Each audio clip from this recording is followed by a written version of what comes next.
O Senhor esteja convosco. Ele está no meio de nós. Proclamação do Evangelho de Jesus Cristo segundo Lucas. Glória a vós, Senhor.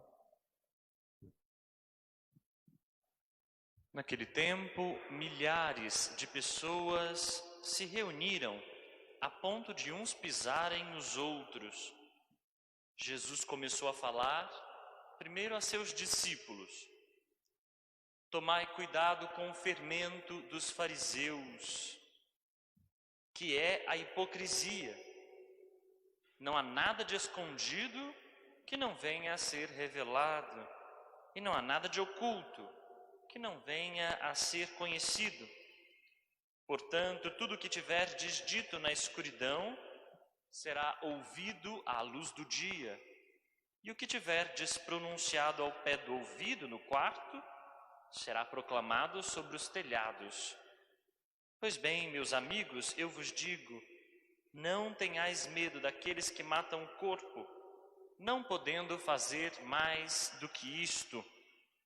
Vou mostrar-vos a quem deveis temer. Temei aquele que, depois de tirar a vida, tem o poder de lançar-vos no inferno. Sim, eu vos digo, a este temei. Não se vendem 5 pardais por uma pequena quantia? No entanto, nenhum deles é esquecido por Deus.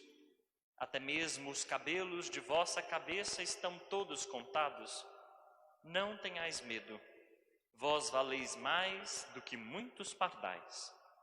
Palavra da salvação.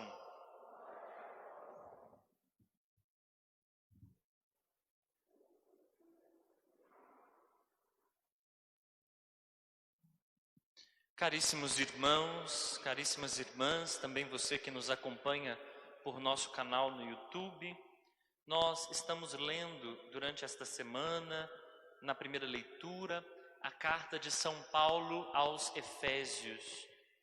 E ontem, São Paulo nos lembrava que nós fomos desenhados, formados, segundo o amor de Cristo. Deus nos pensou, nos imaginou e sonhou com cada um de nós a partir de um filtro, o filtro que é o amor de Jesus Cristo, de Cristo, que estava junto com Ele desde todos os tempos. E isso significa que Deus também sonhou que na nossa vida, cada um de vocês, cada um de nós, pudéssemos mostrar esse amor, pudéssemos revelar esse amor. Por isso, todos nós somos chamados a revelar algo do amor de Jesus Cristo e do amor de Deus mesmo, porque nós fomos pensados, sonhados por Deus segundo esse critério. Então, Deus não só nos salvou pelo amor de Cristo, Deus também nos criou pelo amor de Cristo. Nós não fomos só resgatados do pecado pelo amor, nós fomos formados pelo amor. Os dedos de Deus são dedos de artista, mas são sobretudo dedos de um apaixonado, de um amante que nos tem como seus amados. E para nos fazer com seus dedos de artista, o molde é o seu próprio Filho, Jesus. Por isso a leitura de hoje, continuando a leitura de ontem, diz que nós fomos predestinados a colocar a esperança em Cristo. Que são os cristãos? Os cristãos são aqueles que devem colocar a esperança em Cristo. Então vejam, o que será que é colocar a esperança em Jesus Cristo? Colocar a esperança em Jesus Cristo é colocar a esperança num crucificado. Colocar a esperança em Jesus Cristo é colocar a esperança em alguém que deu a vida, que foi rejeitado, abandonado e que foi parar numa cruz. Colocar a esperança em Cristo é colocar a esperança em alguém que se entregou a vida inteira e porque não podia negar esta entrega de uma vida inteira, deu a sua vida derramando o seu sangue por nós. Isso é colocar a esperança em Cristo. Colocar a esperança em Cristo é pôr a confiança num rejeitado. E muitas pessoas não querem colocar a esperança num rejeitado. Elas preferem colocar a esperança num rei, elas preferem colocar a esperança num poderoso, elas preferem colocar a esperança num forte, elas preferem colocar a esperança em alguém que vence, que derrota pela força, num sábio, mas não, nós temos um crucificado e ele é a nossa esperança. A esperança é um Deus que se derrama todo inteiro por nós, por causa de seu amor, inclusive morrendo por causa desse mesmo amor. Mas Paulo vai mais longe. Ele diz assim: vocês colocaram a esperança em Cristo, vocês que colocaram a esperança em Cristo, também ouvistes, vocês também ouviram a palavra da verdade, que é o evangelho que salva. Então nós também somos convidados, além de colocar a esperança em Cristo, a ouvir o evangelho que salva. Há graves riscos aqui. Nós podemos escutar o evangelho que condena, nós podemos escutar as mensagens que pesam sobre os ombros dos outros, nós podemos escutar a mensagem que culpa, a mensagem que julga, a mensagem que condena, a mensagem que exclui, que divide, que separa. Nós podemos ser seguidores destas mensagens. Mas como quem colocou a esperança em Cristo, nós somos convidados a escutar outra mensagem. A mensagem que nós somos chamados a escutar é a mensagem do Evangelho, que é uma boa notícia. Evangelho significa isso, boa notícia. E uma boa notícia, Paulo diz mais, que é salvífica, que resgata, que dá coragem, que anima, que abre os olhos, que faz as escamas dos olhos caírem, que alarga o coração, que permite que a gente, ao invés de dividir, una, que ao invés de separar e julgar, a gente acolha, que ao invés de nós nos aliarmos às mensagens da violência, do ódio, a gente se abra à mensagem do amor, da paz. É esse o evangelho que nós devemos escutar. E Paulo continua: nós fomos marcados com o selo do Espírito. Então, predestinados para colocar a esperança em Jesus Cristo. Primeiro ponto. Segundo ponto, devemos ouvir a sua mensagem que salva.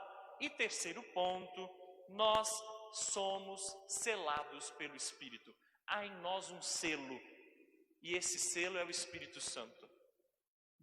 Ele nos confirma como filhos e filhas de Deus. Ele nos ajuda a atualizar a mensagem de Jesus Cristo. Ele age em nós. O Espírito Santo é um ator. Ele está atuante em nós, para que nós sejamos para o mundo este rosto amoroso de Deus. Ou seja, que nós sejamos rostos de Cristo para o mundo. É isso que o Espírito Santo quer formar em nós, o rosto de Jesus Cristo. E já o Evangelho, a segunda leitura de hoje, já nos diz sobre o confronto que Jesus também continua tendo com os fariseus e com os mestres da lei. O Evangelho de ontem também falava sobre isso, sobre o confronto que Jesus tem com esses entendidos de religião. Gente muito entendida de religião, muito entendida da lei, das Sagradas Escrituras, mas com um coração duro, com os ouvidos ensurdecidos. E Jesus pede-nos para termos cuidado com o fermento desses religiosos. O que é um fermento? Vocês sabem bem, as cozinheiras sabem bem para que serve um fermento. Pondo na massa, o fermento leveda a massa e faz a massa inchar, crescer. Mas Jesus pede para a gente tomar cuidado com esse fermento dos fariseus. O que é esse fermento? Diz Jesus, a hipocrisia. O evangelho de ontem falava sobre a importância de não se deixar levar pelos fariseus que matam profetas, por aqueles que dominam a ciência, mas não abrem as portas para que as pessoas possam saborear e se beneficiar desta sabedoria. Mas vejam, agora Jesus diz, tomai cuidado com o fermento que é a hipocrisia. O que é a hipocrisia? É a duplicidade de vida. Os fariseus têm 2 pesos e 2 medidas. Para eles, o peso é largo, transbordante. Ou seja, eles não põem peso nenhum sobre as costas deles mesmos. Eles não carregam peso nenhum nas costas. Mas o peso com que eles medem os outros, esse é cruel. Esse é terrível. Então essa é a dupla vida dos fariseus. Julgam os outros com um peso horrendo, mas eles mesmos não são capazes de carregar esse fardo que eles colocam sobre o ombro dos outros. Então, muito cuidado com isso. Esse é um fermento que a gente deve evitar. O fermento do juízo, o fermento de colocar pesos pesados nos ombros dos outros, o fermento de mascarar a nossa realidade como se a gente fosse muito santo, muito mais do que a gente é, sabe? Como se a gente fosse muito perfeito, como se a gente já pudesse sentar no banco dos juízes e pôr todo mundo no banco dos réus. Como se a nossa vida também não fosse uma vida que precisasse se converter constantemente. Como se a gente também não estivesse fazendo um caminho de conversão. A preocupação de quem segue Jesus deve ser outra. Deve ser a de anunciar a palavra. No alto dos muros, não só de noite, mas de dia, não só ao pé do ouvido, mas para todos.